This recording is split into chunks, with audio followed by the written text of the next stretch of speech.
അനന്തരാവകാശ സ്വത്തുക്കൾ, വാപ്പയുടെ ഉമ്മയുടെ അനന്തരാവകാശ സ്വത്തുക്കൾ കൈയടക്കി വെച്ചവരുണ്ട്. ഒരു കാര്യം നിങ്ങളെ ഖുർആനിനെ മുൻനിർത്തിയിട്ട് ഞാൻ പറയട്ടെ, കുടുംബത്തിന്റെ അനന്തരാവകാശ സ്വത്ത് അർഹതയുള്ളവർക്ക് കൊടുക്കാതെ പിടിച്ചു വെച്ച് അനുഭവിച്ചാൽ അവനെ ദുനിയാവിൽ തന്നെ അത് അനുഭവിച്ചേ തിരിച്ചു പോകൂ. കാരണം എന്തെന്നറിയോ? ആ തീരുമാനം, ആ കണക്ക് പറഞ്ഞത് അല്ലാഹുവാണ്.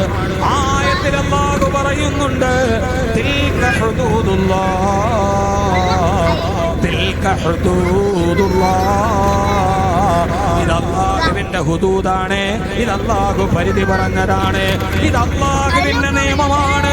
ഒരായത്തിന് തന്നെ അനന്തരാവകാശം പറഞ്ഞിട്ട് അല്ലാഹു പറയുന്നുണ്ട്, അനന്തരാവകാശം കൃത്യമായി അനന്തരാവകാശികൾക്ക് കൊടുക്കണം. പെങ്ങൾക്ക് കൊടുക്കേണ്ടത് കൊടുക്കണം, ആങ്ങൾക്ക് കൊടുക്കേണ്ടത് കൊടുക്കണം, മക്കൾക്ക് കൊടുക്കേണ്ടത് കൊടുക്കണം. വാപ്പ മരിച്ചിട്ട് അനാഥരായവരെ നിങ്ങൾ പിടിച്ചടക്കി വെക്കരുത്. അങ്ങനെ വെച്ചാൽ ഈ ദുനിയാവിൽ തന്നെ നിങ്ങളത് അനുഭവിച്ചേ പോകൂ. കാരണം